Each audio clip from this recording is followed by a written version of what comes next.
Perhaps no actor in recent times has brought such depth and variety to the screen as Robert Duvall. His identification with distinctly different characters seems complete. Duvall has raised the quality mark for American actors, and in the process, he's become much more than what we so easily call a star. Meticulous craftsman, rugged individualist, and a very special artist whose work is destined to endure. Today, he joins the American sportsman to achieve another kind of endurance, the conquest of a mighty river. He'll go to India, to the river that cascades from the Himalayas down to the Bay of Bengal, a glacial torrent of white water known as the Ganges. Duvall's party will do battle with the main upper tributary, the Alaknanda, never before been boated, what the Indians call the beautiful lady with the long flowing hair. Her other name is the goddess of destruction. Duvall joins up with Everest climber Lute Jerstad for the wild ride to the river source. Having climbed Everest and driving up these... Anytime.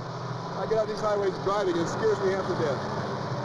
I tell you, I have never seen terrain, topography, whatever like this in my life, but I don't imagine too many people have. And how about this road?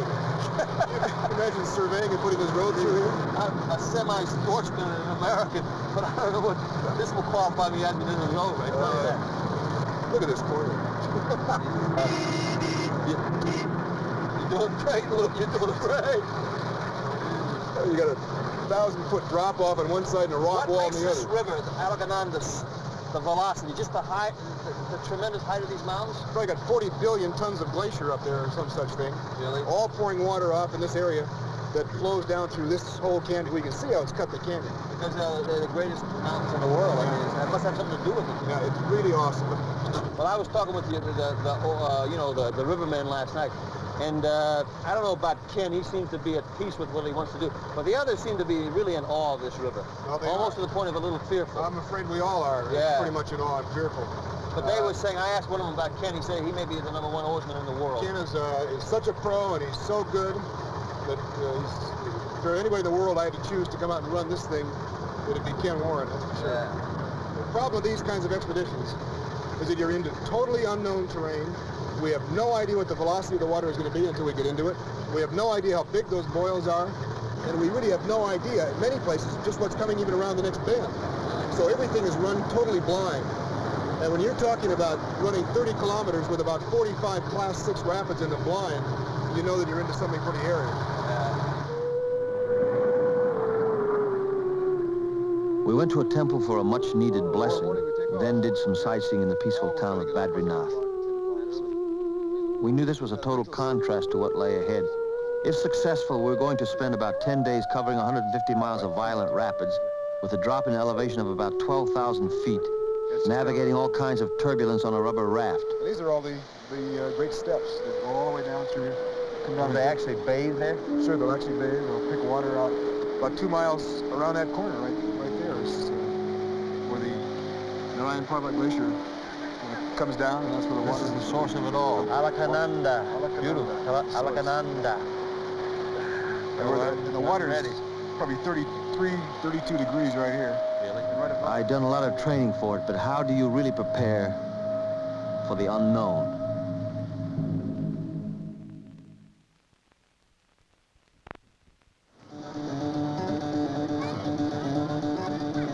On a bright October morning, a few kilometers from Joshimath, we were all trying to find ways to fight off the apprehension.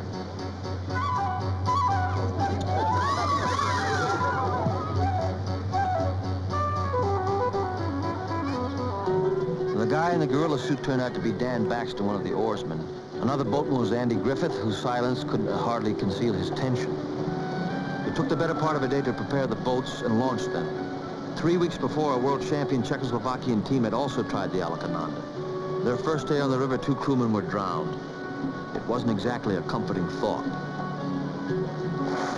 Head rower for us was Ken Warrren of Portland, Oregon. For him, it was the ultimate challenge, pitting all of his skills against a killer that had beaten every human being before him. More than any of us, he knew the extent to which we were about to risk our lives. Whatever you do, grab for the boat. If the boat goes over, this red lifeline is the most important thing you'll see. Grab for it, hang on to it. Don't lose the boat, whatever you do. If you do get thrown away from the boat, you'll have a double life vest on. Pull the CO2 cartridge as quick as you can. Spread your arms out, feet out, and keep your feet out in front of you as you go down the river. That's very, very important. The life jackets will do the rest of it. And don't try to fight the water. Go with the current, whatever you do. That's about it. Bob, everything clear?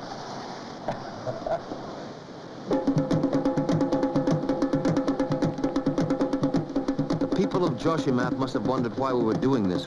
We were right at the top of the river, and it was a long way down. The holy men had come down to give us their blessing. I figured we could use all the help we could get.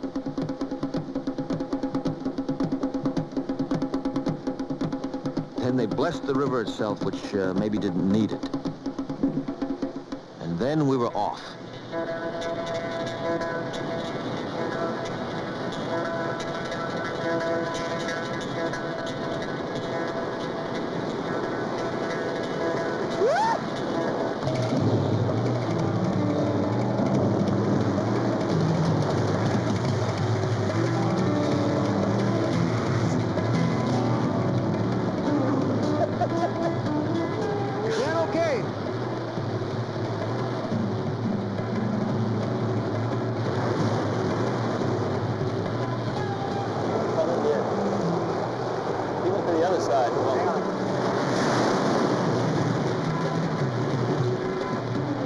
The force of the river just grabs hold of your insides, more incredible than anything I had imagined.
For several days, India's Alaknanda River had showed us a different face at every turn. Tremendous drops and chutes and reversals. Enormous holes and unbelievable cross currents. And the worst of the white water was still ahead of us. Stand up and check this one, Lute, will you? Lute, stand up and check this. Have I got room on the right? Just go to the left side of the rock. Just pull right back and then you slide off the main part of it.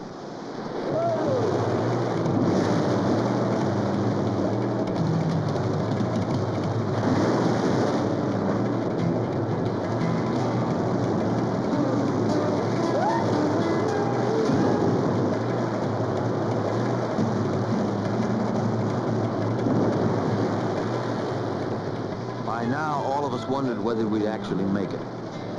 There was even doubt that the raft could hold up, not to mention the crew.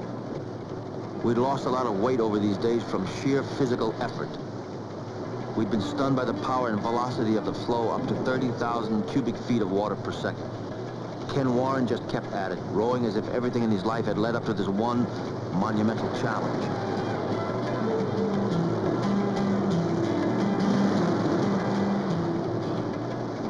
There was also the sheer exuberance over just being alive.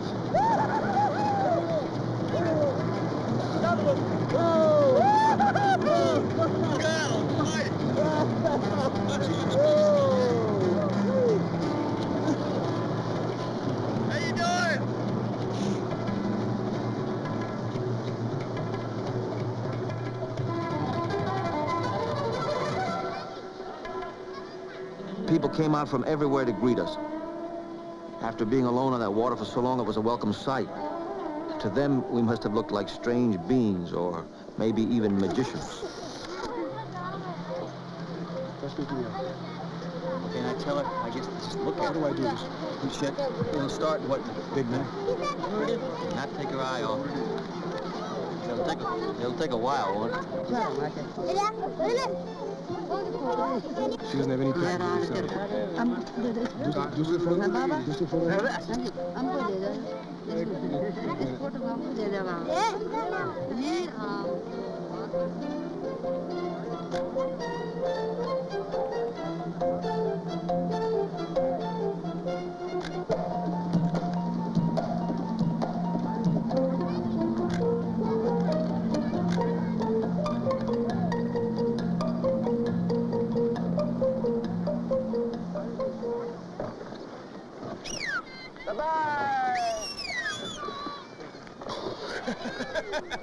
She won't wave. Look at she smiled. Leaning back. I'm tired of rowing. I think it's time you took over. I can learn. Okay. All right. Come on. All for it. We got some mild stuff coming up down here, and it'd be a good chance for you to learn what it's all about. Every move you make is backwards. Your left oar, when you pull your left oar, pull on your left oar, you're going to go right. Right. This way. Right. See, that means we go to the right side of the river. You pull your right oar, we're going to go to the left side of the river. And when we want to move, like if we see some white water coming up and I want you to move over, you take a little more than a 45-degree angle your boat, just angle it, dig in with your right oar, that's it, just like that. Beautiful. Okay, ease off and straighten it out, and downstream we go. I think we got a real wide chute. There's a V down to the left, isn't there? Yeah. I might have you totally recorrect when we get down there and I look at it, so. We'll probably follow that left-hand V is what we'll do. Want to go a little left now? Yeah, just a little bit left. Good. Make your move left. Good. Good. Fine. Just right. Just right. Good. Good. Okay. All right, now you got a little bit of a curl back coming up here. Pull back off of it. Pull back. Pull back. We'll slide more sideways. Slide more sideways. Yeah, hit it head on now. Head on. Okay. Head on.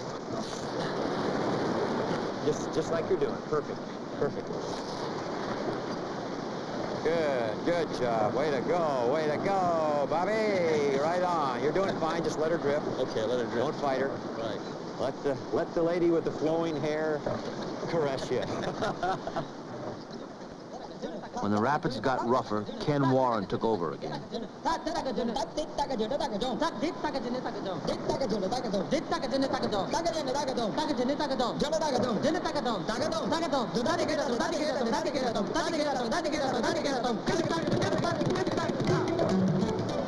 I'd come to a much deeper appreciation of this guy's guts and abilities.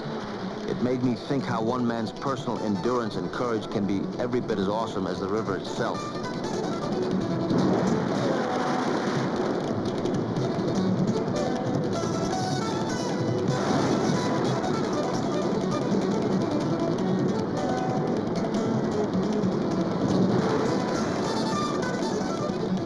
Violent water was one thing, but there was also the danger of slamming into a hidden rock. Be a tough one. Hang tight. This one threw me out of the boat. I grabbed onto the red lifeline and was pulled back aboard.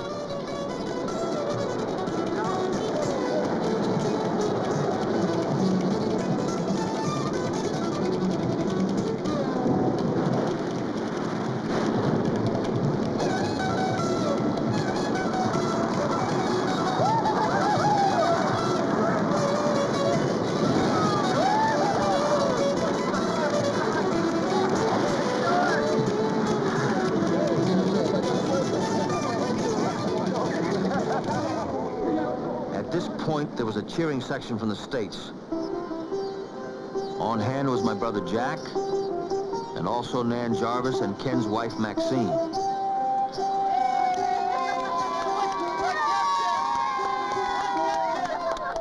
We hadn't made it all the way down yet, but it was real nice to see some familiar faces.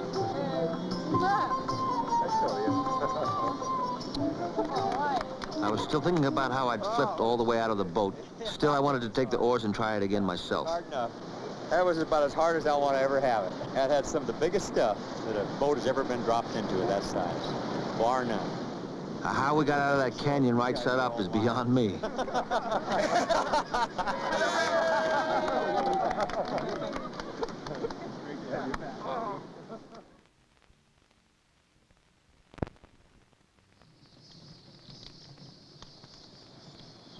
To me, at least, one of the really touching things was that old lady, I shouldn't say old, when she came up.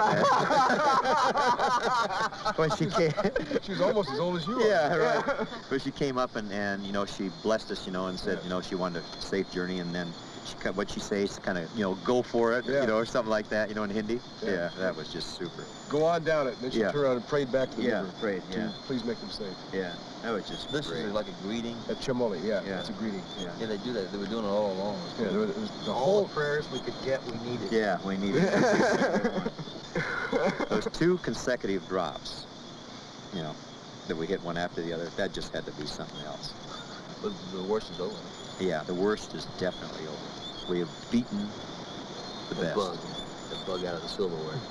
He doesn't eat much.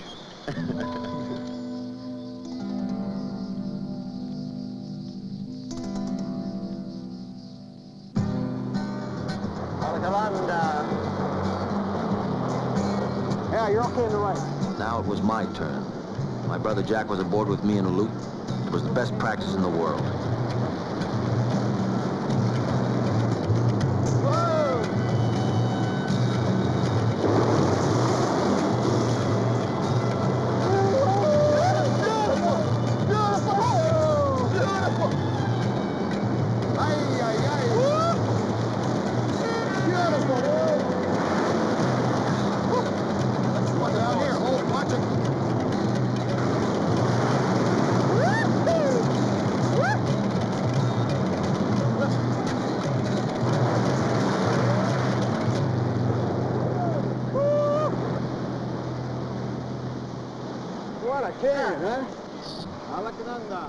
Somehow we'd done it.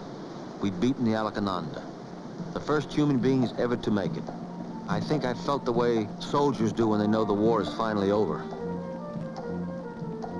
After all those miles, the Alaknanda meets up with the other major tributary, the Bhagirati, and those 2 furious rivers become the Ganges. More than 2,000 people came out to welcome us with speeches, prayers, ceremonies, and celebrations. We had come all the way here to a strange and beautiful land that was unchanged over centuries. Through canyons so steep that you couldn't see daylight over the top. We'd gone through a kind of nightmare and come out the other end. All to prove we could do something that everybody had thought was impossible. Words failed me in more ways than one. Stronger. Alaknanda, more force. We had learned, in fact, that the Alaknanda was a beautiful, magnificent lady with long, flowing hair, and learned, in fact, why she was also the goddess of destruction. The real hero of this trip, of course, was Ken Warrren. He said we'd been lucky, but I knew better than that. There was something more. I think they call it the human spirit.